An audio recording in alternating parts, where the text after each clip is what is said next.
Hi, everybody. Welcome to another episode of Freedom Frequency, Sunday, 16th of November, 2025. And before we continue, please don't forget to subscribe to my channel and hit the like button and share if you like these episodes. So I'm going to do a few news updates in this show, and I'm also going to talk about, kind of more the main theme is gene editing concerning a news article that I saw this week, which I thought was very interesting. So, but before we go on, let's continue on to a discussion of some interesting topics I saw in the news this week. And let me first see who is there in the comments. I see Regina in the comments.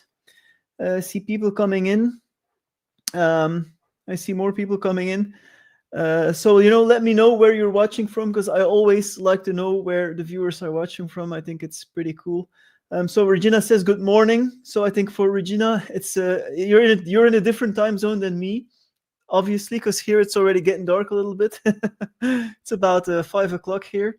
So anyway, let's continue to the first. Regina says Missouri, from Missouri. Wow, that's cool. I love the United States. I love visiting the United States. I think it's an amazing country. It truly is an amazing country. I mean, the nature, just the feeling. I really do like the United States. I mean, people from Europe generally have a kind of like people who never visited the United States. People from Europe have a kind of skewed view, like a kind of wrong view of the United States. Sometimes I think, but I think once you're there, it's amazing, and we love you. Thank you, Regina. So let's continue on to the first interesting thing that I saw this week. And let me see. And I'm also live streaming. I'm also trying to live stream on Instagram right now, but it's working now. Okay, so I'm also live on Instagram now. I'm live on Instagram for the first time. So I'm doing the live streaming is going on YouTube. It is also going on Instagram. So anyway, that's cool. So hi, Instagram people. I don't know if there's a lot of you on there yet. So anyway, let's move on to this first news topic. So we see here that Canada has introduced the bill called Bill S-206. It's an act to develop a national framework for a guaranteed, livable, basic income. So a universal basic income. And again, for those who know, this is again the plan of the World Economic Forum, right? Klaus Schwab was talking about a universal basic income. All these people that were invited to the World Economic Forum in the last year were talking about a universal basic income. And now Canada has introduced a bill in Parliament to develop a national framework for what they call a guaranteed livable basic income, but basically a universal basic income. And I talked a bit about universal basic income already in previous shows, where I said that I am really not against the concept of a universal basic income, but it depends on what it is used for and who's introducing it, right? And if the likes of Klaus Schwab are introducing it, the cronies at the WEF, at the World Economic Forum, it is not for your good. It's to control you, because they will attach conditions to universal basic income. They will say, okay, you will have to get the vaccine to get a universal basic income. You see where this is going? So if these people introduce it, do not trust it at all. I mean, I'm not against. It's like the same with a lot of these concepts, right? It's like I'm not against the one world, a united world. I'm not against a one world order if it would be positive and loving. But that's not the new world order these guys want. I'm not against the universal basic income per se. So everybody would have this main level of sustenance, and there would be no poverty. But as with all of this, all of these concepts have a good or a bad. And when Canada introduces in Parliament a bill for universal basic income, it is the plan of the World Economic Forum. This is 100% sure, because like all governments, the current Canadian government is not, it's controlled by the establishment. Now by Mark Carney, but used to be Trudeau, which was a World Economic Forum young global leader. So if these people introduce this universal basic income, we got to be really, really careful with this. So that's kind of we have to watch out for. So I'm seeing also New Moon Creatics is in the chat. Hi, New Moon Creatix. Key 101 is also in the chat. Hi. So yeah, so we got to be careful with this. So next little point that I want to discuss before I go into the main subject is it's just insane, the news these days. I mean, it's like a science fiction movie. So MIT has developed injectable brain implants, which is totally insane. So now they have this nanotechnology which they can inject in your bloodstream, and these are like little electronic devices that go into specific areas of your brain that do electrical stimulation of the brain. And they say, it's good for to treat diseases like Alzheimer and all that stuff. But the downside of this technology is, of course, anyone can see it coming, is that they can remotely control your brain. So these electrical devices, these nanotechnology, these very, very tiny electrical devices, they somehow seem to know where in the brain they have to attach to. The technology can do that already. And then they can control that remotely. So they can control those devices remotely, those tiny devices that are lodged inside of your brain. So they can actually influence your brain states. They can influence your moods. They can influence your behavior. And this is this is science fiction stuff, injecting you with nanotechnology and then being able to control your brain through these microscopic tiny devices that are inside of your brain. I mean, it's crazy. And MIT just came out and says they're developing it and it's going to work in the near future. And I'm sure they already had this technology in they already have it. It's just they come out with it. It's like they have it in secret, and then a few decades later it gets introduced as technology that they supposedly just discovered. But I think they've been having this for a long time, and they're just outing it to us. So that's very important. Regina says, I do not consent to being a robot. Exactly. And consent, that is very, very important, because they can only do this to us, especially on the spiritual level, if we consent. For example, if you went to take your shot, that's consent, right? They need your consent. You go there, you go to the vaccination center, you go to your doctor, and you get the shot, like during the pandemic. That was a real big test of consent, that period during the pandemic we had, right? Because if you consent, if you say, okay, you cave in to the pressure, then you consent, and that's how they do it. And it makes me think, even during the pandemic, I remember these news reports that some of the vaccines of Moderna were there was a strange metallic substance found in a strange metallic substance found in those. What was that, right? You don't know what they put in there. They were contaminated. I remember it was in 2021, and the vaccines of Moderna in Japan were contaminated with a strange metallic substance, and it was in the news. I still remember. So it's just crazy. You don't know if it's already. It's just the technology they can do, the nanotechnology, the stuff they can do already. I mean, it's kind of scary, actually, but we don't have to go into fear around this. And Keo1 asks, do you think these implants will be removable later? Probably, yeah. I think there will be technologies coming out, also positive technologies, that will be able to nullify any of those AI transhumanist technologies. In the future, I'm maybe 10, 20, 30, 40 years from now, there will be technologies that work with frequencies that will be able to neutralize a lot of this bad technology. I'm sure that will be able to come out. Absolutely. There's also a positive, we cannot forget, there's also a positive stream of consciousness growing, and that stream is also here on planet Earth, a stream of love and light, of expansion, of healing.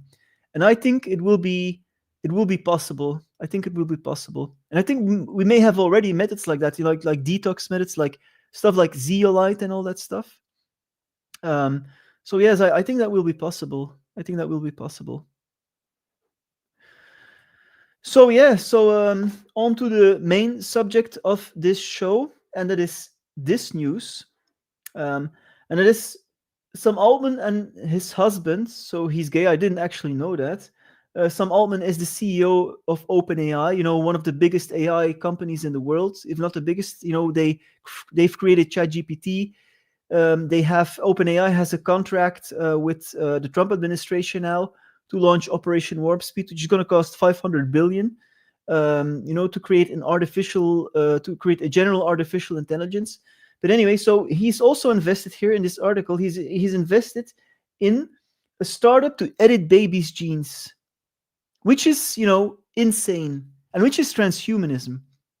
So, actually, this doesn't surprise me one bit, because all of these big tech AI people, they're into transhumanism. And what transhumanism actually is, and I talk a lot about that in my book, it's the successor of eugenics.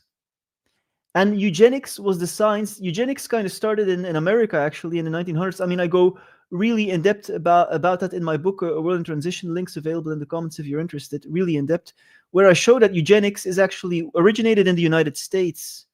So the eugenics movements, the science of wanting to improve the DNA, wanting to improve the breed, like Hitler did, with his blonde-haired and blue-eyed Aryans. Hitler was a eugenicist, and the Nazis were huge on eugenics. But eugenics actually was started in the 1900s by the Rockefellers, the elites in America. And they introduced eugenics into Nazi Germany. I show the facts in my book. So transhumanism is actually the successor of eugenics, in that the transhumanists have way more technology now. Like, they can manipulate the DNA to execute their crazy eugenicist plans. And this is eugenics. It's nothing else. I mean, the eugenicists in the early 1900s were, doing, how do I call this? They were organizing like contests, called Better Babies, where your baby was measured, and then the baby with the best genes, or the best, hereditary information, because they didn't know about DNA at that time. So those who were considered the best, having the best stock, the best breed, they got the most points, and it was accepted in society. But then, of course, when the Germans came, the Germans overdid it, with their concentration camps and their research on twins for eugenics and all that stuff. Dr. Josef Mengele and all that stuff. So it's just insane. So the Germans really overdid it, and then eugenics kind of went underground. But transhumanism is intimately connected to eugenics, and I talk about that. I talk about that in the book. So it doesn't surprise me at all, this news here with Sam Altman. It doesn't surprise me at all. They are eugenicists, transhumanist eugenicists, and this is so wrong, because who will have access to this technology, right? What are they going to do with it? Is it only, like they say, to save babies from hereditary diseases, or are they going to create superhumans with it, or like what they think of as superhumans? Like, can you order your child with blonde hair and blue eyes? And that's what these guys want. So if they say, "Oh, we're going to save like hereditary diseases," okay, maybe you can do that. But these guys want to use it for a lot more, including transhumanism, manipulating the DNA, and creating a different kind of human. That is what these guys want. They always have to have the sales pitch, right? Oh, we're going to solve hereditary diseases, so we're going to make sure your baby doesn't have this or that disease. But that's not only what they want. These guys are transhumanists. And if you do the research, and I show it in my book, you know that it's not going to stay with, only solving hereditary diseases. It's going to be for a lot more, to change the human race, like Klaus Schwab said, to make a human 2.0. That's why they're invested in it, these people. So let me look at the comments here, take a breather and see if there's any questions. Let me see here. I see Fire Within here. Hi, Fire Within. It's nice to see you. And Kio One says, it seems that the eugenicists do not abide by universal laws. That's a good one. I think in some way these people have to abide by the universal law is they have to tell us. And I think they do it to lessen their karma. Because if they tell us, it's not like we didn't know, right? Even like with the vaccines, we weren't forced to take it. Okay, they put a lot of pressure on us, but in the end, they couldn't force. I mean, even if you had to take it, you could quit your job. You weren't forced, really forced to take it, right? Okay, you were forced, there was a lot of pressure. You could lose your job if you didn't take the vaccine, but anyway, you still had a choice. You still had a choice, right? Okay, and it was not easy, but you still had a choice. So I think they have to abide by universal laws in some way, right? In some way. Because they know if they try to force it on everybody, they push it too far and they're going to get too much pushback. That's why they try to lure you in. They try to push you into direction through fear. That's why they do it. And that's how they do it. So yeah, so I'm going to show here a clip of Klaus Schwab. A lot of you maybe have probably seen this, where he talks about this, about the gene editing. Let me show you this clip here. The difference of this fourth industrial revolution is it doesn't change what you are doing. It changes you. If you take genetic editing, right. Just as an example, it's you who are changed. Yeah. And of course, this has a big impact on your identity. Yeah. And offers certain kinds of possibilities that have to be careful about. When you began to do that kind of gene editing, some people worry that you are changing what it means to be human. That's the problem. And of course, the new industrial revolution offers us many opportunities, but it raises manifold questions on the ethical, but even legal implications. And we have to be prepared for it. And that's what we want to do in Davos. So, of course, he says here, he says we have to be ethical, but these guys, they don't really care about ethics. They want it, and that's why they start up these companies. That's why they start up these companies. So I'm seeing here a question by Barbara Vedas. Hi, Barbara. Every day I see new AI coming out and being embraced. Really makes me nervous. I don't like the blind allegiance and acceptance. That's a good question. Again, and my stance as always is we don't need to be afraid of AI. AI can really help us in some cases. If AI can be really practical. I used AI, for example, I had to make a list of email addresses out of hundreds of pages of documents. So if I had to do it manually by copy paste, it would have taken me probably like days. And I just loaded into the AI and AI extracted it for me. So I don't have a problem with using AI this way if it can, ease in the workflow, make the workflow more easy. If it's like an extension of the technology we already have, but if it's more efficient, right? I'm against using AI for example, to implant it in your brain. I'm against using AI to write your words, to write your emails, because that's taking away your own creativity, your own voice, right? If it's to do monotone jobs that makes our life easier, I have no problem with the use of AI. But if it is to take away of our humanity, I do have a problem with the use of AI. So it's like a technology that can be used in bad, like a surgeon's knife, right? Can be used to cut away the bad, but it can also be used to harm. So we got to be really careful. And that's why it's such a dangerous technology, and we have to be really ethical about it. But the thing is, the transhumanists are not. They just want to push it on us. That is the thing. And I see some more questions that I'm going to answer at the end. And Regina says he just couldn't hide a smirk when he admitted it. Exactly. Regina says, use the tool, don't be the tool. Exactly. It's a tool. If you use it as a tool, and I've used AI as a tool, then I have no problem with it. But if you're gonna let it stifle your creativity, if you're saying to the AI, hey AI, write a book for me, it's not yours, it's AI's. It doesn't have the human element in it. So, that's really dangerous. If you're going to use AI to tell you about your health, like you have an app, which is, by the way, RFK is promoting this, right? Robert F. Kennedy is promoting this to have he wants to make biometrics for all Americans. He literally said that, where you have an AI app that tells you about your health. No, listen to your body. If your AI app says, this AI voice saying to you, your heart rate is so much now, your blood pressure, maybe it can help. I'm not saying that AI can have certain pointers, but it's a dangerous line that's crossed there, right? Because if you're going to rely totally on AI, they can, it's like they can control you in a way, because if AI is going to start to tell you about how you feel, it's really dangerous. So it's a very difficult ethical question. Yes, maybe AI can measure your heartbeat and your blood pressure, and maybe it can tell you about certain things. But do we really want to be dependent on AI to tell us about our health? No, I know our RFK, thank you. No, I don't want that shit.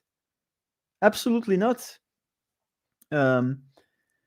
So Creator says people are using it to plagiarize art. Yes, that's also one of the difficult ethical issues we're facing with AI. It is, and there's no easy way around it. And I hope there's going to be some, that's why we need to have laws around it. But the thing is, most politicians seem to push the laws away, like including the Trump administration. They don't want to have any laws around AI anymore. I mean, they tried to, but luckily that was rejected, where they tried to prohibit the states of AI regulation. Luckily, that was rejected, luckily. So there's good things happening also. Barbara asks, isn't this offering of how good AI is a way of luring us in? It is a sneaky way to lure people in and then slowly corrupt it all. I think that is their intention. Why is ChatGPT free, right? Because why was Facebook free? Why was social media free? Why was the internet free? It's always to lure us in, right? But I think even though it's to lure us in, I think we still can use the technology in a way that serves us, like the internet, like social media. I mean, the internet was created by DARPA, by a branch of the Pentagon. Even the internet is a military tool, and it is created for the cloud. But still, we can use the internet to, for example, to live stream, to speak truth, to connect with like-minded individuals. So as much as the internet works for them, the internet also worked against them. So I'm not like really totally doomsday thinking about it, in the sense that I think the technologies are there and they're being released. And of course, the elites want to use it to control us, but I think the technologies can also sometimes work for us. And even this may be controversial to some people, but maybe even AI, where it can serve us like the internet can serve us, to speak truth. Facebook is created by DARPA, basically. I mean, I talk about it in my book. Facebook is an extension of the Total Information Awareness Program of Homeland Security in 2004. But still, I am on Facebook, and I have a Facebook page with 50,000 followers where I talk about it. So it can also work against them in a way. They cannot control everything, and that's the thing I want to stress here, right? So Fire Within It says, we use AI every day without fear because we know our boundaries. It's a tool that needs to be understood so you can use your discernment. That's true, but the problem is a lot of people, there are some people that don't have that discernment and that don't have that limit. And I see people like talking to their AI like it's their companion. Like that's dangerous stuff, man. Like and it happens more than you think. I mean, I was at a visit for somebody, and with friends, I was visiting friends a week ago, and they said if one friend of theirs is like talking to their AI the whole time, to their AI assistant. I mean, that's kind of freaky, So I don't think that's good. The problem is a lot of people are getting lured into it. So I'm seeing the negative, but I'm also not discounting the positive sides that it can bring. Yeah, you've got all these people like, Grok, is this true? Is this true? Like, if you're going to ask an AI, is this true? Like please, like all the time, Grok, is this true? So yeah, they want to, they're trying to push massively for AI because of their plan. That's true, but that doesn't mean that AI can't have its practical uses. And maybe when this whole shit show is over, maybe when, in a future timeline, a positive timeline, when these baddies are gone from the New World Order, and maybe then we can employ this AI technology fully to the benefit of humanity. Wouldn't that be a good thing? When all this stuff is over, when this transformation period is over on the Earth, and the technology is still here, maybe then we can use it totally 100% for the good. That would be a great thing. I see natural healing is also in the chat. Hi, natural healing. So that's very important. Anyway, back to I was straying off my pad a little bit here. So back to the topic of this gene editing. So our Belgian Prime Minister, and I'm going to play you the clip here, guys. Petra de Zutter, she's a transgender. She used to be a woman, and now she's a man. And she actually did a TED talk about this. And I'm going to play a little bit of her talk about this, where she talks about gene editing. And again, it doesn't. She's totally. She talks about the ethical things, because you can like see she's excited for this stuff, for this gene editing stuff. Let me play it here. about procreation, and as you can understand, this is one of the most intimate existential themes that Aldous Huxley has been treating in his book, which he wrote in 1932. Can you So I don't know if it's a little bit silent for you guys. I don't know why this clip is more silent than the other ones. For me it is. I don't know if it's for you guys, but it's subtitled, so. imagine? Louis Brown, the first IVF baby, was born in 1978. She's going to be 40 this year, so he was really a visionary. And he showed us some tools, or gave us some ways of thinking of redesigning the human being. This will allow us to go towards the perfect family as we have envisioned it. And the perfect family, of course, today is already a possibility. We're not talking about heterosexual families as it was in the past. We are looking at new possibilities that already exist, but we still need donor eggs and donor sperm and surrogates to obtain these families. But you can see the whole concept of rainbow families, where sometimes 2 or 3 or 4 people come and they already visit our clinics asking to have one child, all 3 or all 4 of them. You can see a picture on the bottom right. I'm absolutely interested in the use of this tool, CRISPR-Cas9, or the gene editing technology for reproductive reasons. Gene editing means that you cut out a small piece of DNA out of the cell and then you replace it with another piece of DNA. But it raises, of course, a lot of ethical, moral questions. How far can we go? Can we really change our own genes? This is much more than maybe technology that we've been discussing before. This is really changing humankind, taking over our own evolution. And then you have different reactions to that idea. You have people that say you can't... So this is crazy, like rainbow families, like 4 people, like 4 men can have one child, and they just smoosh the DNA together of these 4 men. That's absolutely insane.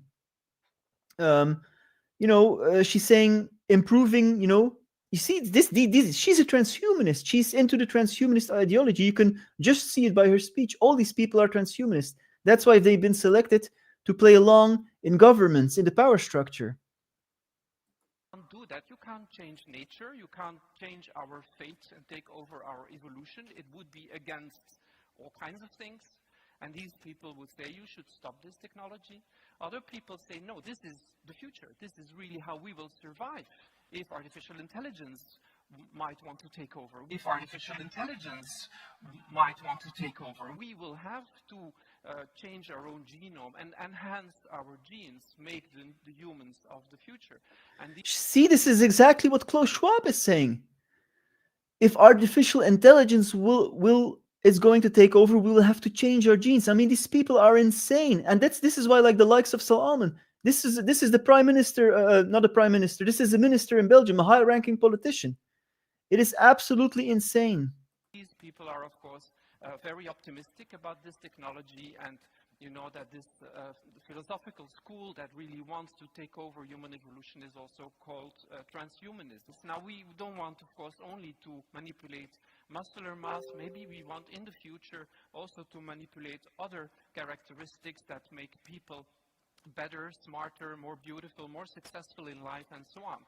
And this is still from a very... I mean, this is like Nazi stuff. This is Nazi stuff to make people... And it's out in the open. They're just coming out in the open with it. It's crazy. Nice movie that if you haven't watched it, you really should watch if you're interested in Aldous Huxley's ideas. This is now she talks about this movie Gattaca now, which is a movie that really plays into that theme. And she just goes on and on and on.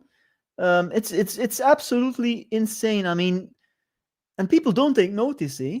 Most people don't take notice of this. You know, this is a minister in Belgium, a high-ranking politician, doing a TED talk about, talking basically about Nazi stuff, making smarter and more beautiful people by gene editing, smooshing, making. I mean, it's just crazy. It's eugenics. It's what the Nazis did, and of course they don't want to make that link, right? But this is what the Nazis try to do. Blonde-haired, blue-eyed people, making the perfect Aryan race. It's the same. It's born from the same seed. It's born from the same seed. It's the same thing. Nazism really never, the eugenicism of Nazism really never went away. It went underground, and now it's coming more into the open. We know with these guys, like, and with the prime minister, with his minister in Belgium, saying all that stuff. All these young World Economic Forum people. I mean, it's absolutely insane. So yeah, I'm at the half-hour mark. Let's see if there's any more questions. New Moon Creatix says, "How long do you think before Mama Earth wipes us all out again?" Well, I don't hope to be, to be totally doomsday, and I hope we're not gonna get all wiped out. But I don't think we're at a point where we would get. I mean, in Atlantis it happens. In Atlantis there were such huge misuses of energy and of humans and of DNA, because there were like chimeras and stuff in Atlantis. At the end, with the fall of Atlantis, there was a lot of misuse of science, misuse of DNA, that the Earth did a reset. Not a great reset, but the Earth did a reset, and the civilization of Atlantis was wiped away. And I've talked about that in lectures more, where I actually had a past life vision of Atlantis, but maybe I'll talk about that in another video. But I don't think we're there yet. I think it can get a lot worse, honestly. I hope before the Earth would wipe us out. I hope it doesn't get worse. But yeah, and Fire Within says that's some freaky, creepy shit. Yeah, what she's talking about, it's absolutely creepy. And people don't take notice. People just they don't see it.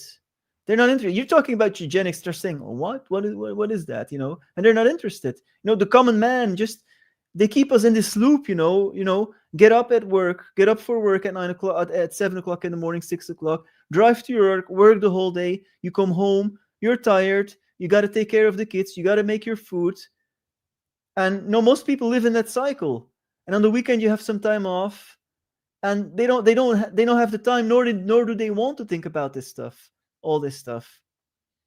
It's how we've been, in this, matrix of, of eat, sleep, work, and repeat. Barbara says, what if Atlantis wasn't in the past, but rather the future? There's no time in the energy universe. Yeah, I agree there's no time. I agree that, but from our perspective, I do believe, all time occupies the same space, but I think from our perspective, we can say Atlantis was in the past. But I think we will have a future where we're going to get a high again, where it was like in Atlantis again. But yeah, I agree that time is an illusion, but it's real while you're in it, right? I mean, we experience time. Time has passed since I started this podcast. It's kind of hard for our human minds to comprehend. New Moon Creatic says it's also gross. Yes, it's very gross, and we gotta keep speaking out about it and say no, and really, and it's good that these transhumanists are getting pushback. It's good, for example, that law in the United States that was introduced by the Trump administration was not passed, to prohibit the states from regulating AI. So it's good that they're getting pushback, and there's a lot of good people also working in behind the scenes and in governments to stop this. So anyway, I'm at the end of the show. What I want to say is that, in these times with a lot of negative information, it's very, very important to really take care of your own energy. And I actually have a course for that. It's called 14 Days to a Higher Vibration. You can see it here. And if it's really a 14-day program tailored to really get you grounded, get you balanced, really a holistic program where we're really looking at the basics for grounding your energy, balancing your energy, and uplifting your vibration in a safe and secure way in these crazy times. Because we need to have a spiritual practice in these crazy times. And this program, with tools that I've been using for years, really lays it out, spells it out for you. I wish I had this when I started out. So if you're interested, check out my course, 14 Days to a Higher Vibration. Anyway, I'm at the end of the episode. I'll be posting more YouTube videos this week, not live, but offline. Next video that's going to come onto my YouTube, I think tomorrow or in a day or 2 or 3, depends on how fast I can work with all the other stuff going on. It's going to be something about reptilians. So I'm going to into a little bit of a darker subject there. So check that out. Subscribe to my YouTube to get to stay up to date about all the new videos that are going to come out. And I say, you can also follow me on other social media. I'm on Facebook, I am on X, I am on Instagram, and I am on and I don't know if there's any Instagram people watching from Instagram right now, because this was my first time that I was also streaming to Instagram. So so everybody, thank you. And New Moon Creative says, love your course, Jens. So thank you, New Moon. I really appreciate your feedback, and I'm happy that you like the course, 40 Next to High Vibration. So thank you, everybody, and I'll see you pretty soon in a new video on my YouTube. Thank you. Bye-bye.